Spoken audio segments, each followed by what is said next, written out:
In episode 4, you find out what that lie is.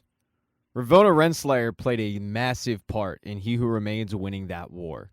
She truly believed that she would be at the end of time, leading it all the while by his side. That together, they would rule time. But that wasn't the case. She left to go to the TVA, expecting him to be right behind her. But once she went through the portal, he pulled up Miss Minutes and instructed her to erase Ravonna along with everybody else's memories. Ravonna says to Miss Minutes, wait, so I basically did all his bidding in an attempt to keep him in this ivory tower? And Miss Minutes says, yeah, but maybe we don't need him. Maybe we never did. Now, back at the TVA, Victor Timely has arrived. He looks around at his surroundings, these statues that are clearly of him, the depictions of the wall of a war, and he's a little spooked. Shortly thereafter, Mobius, Loki, and Sylvie show up, along with Hunter B15. They try to get him to come with them, but he's a little hesitant. That is until the building starts shaking and he realizes that this has to do with his loom.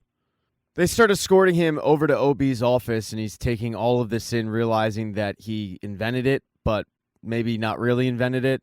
They're not being very descriptive to him because time isn't exactly something they have a lot of.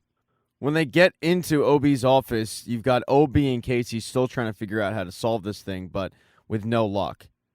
As soon as Victor meets OB, he freaks out, fangirls all over the place, because his entire life has kind of been on a path because of reading the TVA manual. And OB tells him, the only reason I wrote the TVA manual is because of the findings of Victor Timely. So they have a big mutual respect for each other. They have no idea whose work came first, because Victor's is based on OB's and OB's is based on Victor, but at this point, doesn't really matter, because they have bigger issues. OB goes through his plan. Once they use Victor to open the bay doors, they have to run out, connect the throughput multiplier to a device that's going to shoot into the loom, releasing all the branches and save everybody. But the problem is, there's a lot of radiation out there, way more than there was when Mobius was out there, and also, their throughput multiplier doesn't quite work yet. But that's when Victor saves the day because he brought his prototype from the 19th century. Now, his throughput multiplier is just a prototype, but they figure that if they combine both brains, they'll be able to make it work. While those two work on the device, Mobius decides, I'm just going to go grab some pie. I mean, it is free after all. But Sylvie loses her cool on Mobius, because she was dragged back here because of all the crap going on. And now Mobius wants to act like nothing's going on. He just wants to go eat pie. Even though there's not a lot that Mobius, Loki, and Sylvie can currently do at the moment, she wants to do something. She doesn't want to sit back and just enjoy some key lime.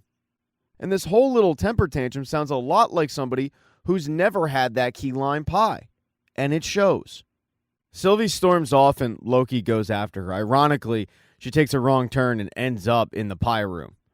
The two just have a philosophical difference on this. Sylvie thinking that Loki is just being naive, putting all his faith in people like OB, Mobius, Hunter B15, and really just the TVA in general. She mentions how Dox is still alive, and how Dox was the one who was pruning branches, killing people. But Loki, suddenly who's an optimist, points out that there are branches that are still alive because of people like Mobius and like Hunter B15. Sylvie, though, just doesn't like their plan of hoping. Hoping that all this works out. Hoping that they return Victor Timely and he doesn't turn into He Who Remains. Hoping that the TVA can change. Now, speaking of Dox, Hunter B15 realized that they're going to need reinforcements in order to protect the TVA against people like Ren Slayer and Miss Minutes.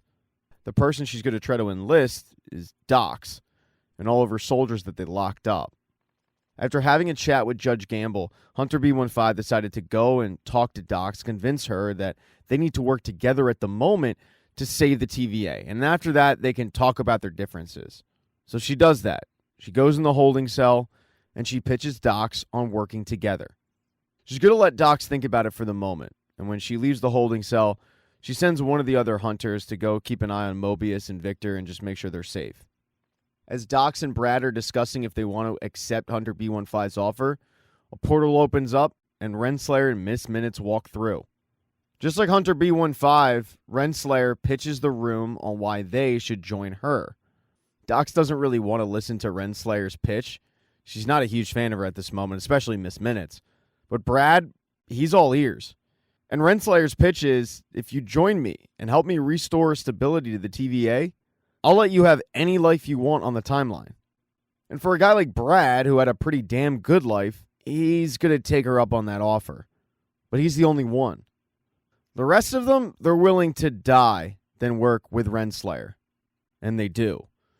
Ren Slayer, using the device that Mobius used to get the location of Sylvie from Brad earlier, they used that on the group. But instead of doing what Loki did, stopping right before it kills somebody, Ren Slayer and Miss Minutes don't stop. They slaughter the entire room. All the while, Miss Minutes jumping up and down with glee. With a new team of Ren Slayer, Brad, and Miss Minutes, they enact part 2 of their plan, getting Victor Timely. It's actually not that difficult at all because Victor had stepped out to go get some hot chocolate. And when he did, Brad pruned the hunter that was sent to protect those guys and took Victor Timely away. They know that Victor has that prototype. They just want it. But Victor doesn't have it on him, so he decides to stall. In the meantime, Miss Minutes decides to hack all of their Tempads so they can't use them. When the Loki group figure out that Miss Minutes is back and she's hacked the system, they jump into action trying to find Victor, but he's nowhere to be found. And Hunter B15 tells the group that Dox and her team are dead. Loki knows that they must still be in the building because Ren Slayer doesn't want Victor, she wants the TVA. Now it's just a matter of finding them. They all break up into groups looking for Victor, looking for Ren Slayer or Miss Minutes, with Loki and Sylvie going together. They try to use the elevator, but once Sylvie enters it, Miss Minutes closes the door, locking her inside. They are quickly running out of time. But as Loki slowly makes his way around the building holding a pruning stick, he realizes that he's lived this before. Because this is the moment where he came back to the TVA and it was utter chaos, and he saw Sylvie.